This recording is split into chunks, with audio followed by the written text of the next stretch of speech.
Okay guys, I am reading day 3, which is Zubiri to Pamplona. This is May 8th. Wow, only day 3. Had a nice breakfast with some yogurt and muesli, and we are packed and out the door. It was 8 o'clock, but all I wore was a shirt and my shorts and a buff on my head. I have 2 burning questions. Why do the farms bell their horses and cows, and why do so many pilgrims wear long pants? It's so hot. The first, I speculate, is to scare predators. The second, I think the long pants is ticks, or they dress for the cool morning and stick with it all day. I think, even though it's day 3, that I can't really explain the Camino. Today is 23 kilometers from Zubiri to Pamplona, so for us, 8:30 to 2 o'clock approximately. It's countryside, up and down, fields, highways, small villages, churches, and lush forests. We see horses and cows, dogs, ducks, cats, and every day we hear the most beautiful songbirds. It's spring and they seem so happy. The trail again is verdant and we seem to rise and fall so frequently that to do a few kilometers takes twice as long.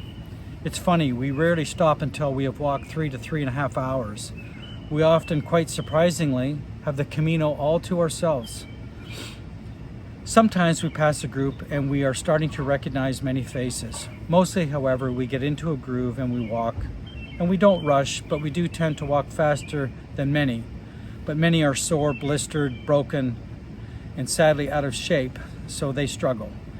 Gabe and I cruise along, we smell the roses, stop at interesting vistas, snap pictures, and dart into the bushes for a quick pee here and there.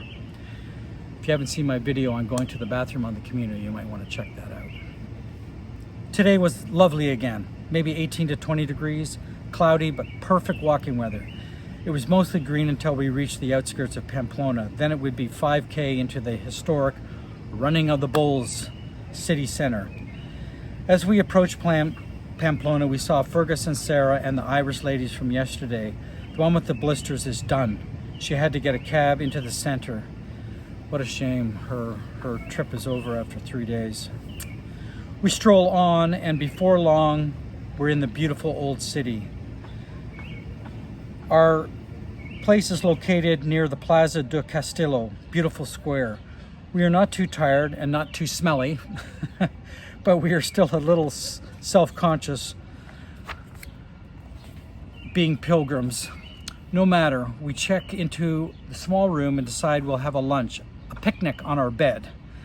Bread, cheese, avocado, and some white beans for protein. I think I mentioned that we're vegetarian, and we often bought our lunch and then just carried it with us, but I guess we got to town, so we just had our lunch there. After we shower, we head into town. We could get directions on how to get back to the Camino tomorrow. A good idea, because we walked for about 45 minutes winding through streets and parks trying to find our route.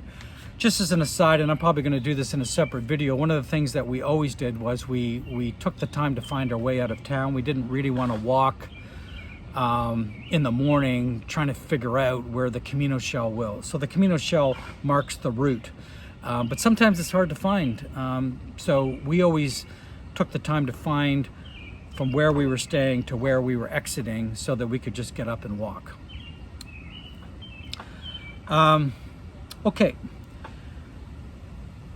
Where am I here? Winding through our route for tomorrow. This really is a very, very beautiful city, full of lovely old buildings and fantastic parks.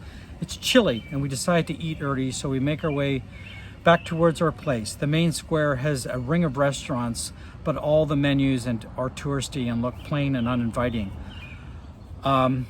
We opt to duck into a bar called Bar Gaucho, which serves tapas. We stare at all the dishes and only recognize 2 things, mushrooms and the Spanish tortilla. I use the Google Translate app on my phone and order a fantastic egg and mushroom dish along with some local red wine. Fantastic. Everyone is so friendly, and quite by accident we strike up a conversation with Edward from California. I thought he was on the Camino, but no, he was wondering why I was saying hello and buen camino, so I'm saying hi to this stranger. wouldn't do that back in the city. And when he explained he was here to cycle, not walk, we had a good laugh. He joined us at our table and we talked for 45 minutes. He was a world traveler, retired 8 years, and he was a lovely, gentle man. Meeting strangers and friends, that's the Camino. After saying goodbye, Gabe and I walked for another half an hour to digest, and then we are back. Should be an early night. I hear Pamplona comes alive at night, and tomorrow we go to the famous Punta la Reina, 24 or 25 kilometers, and a very big hill. So ends day 3. Hope you enjoyed it. Talk soon.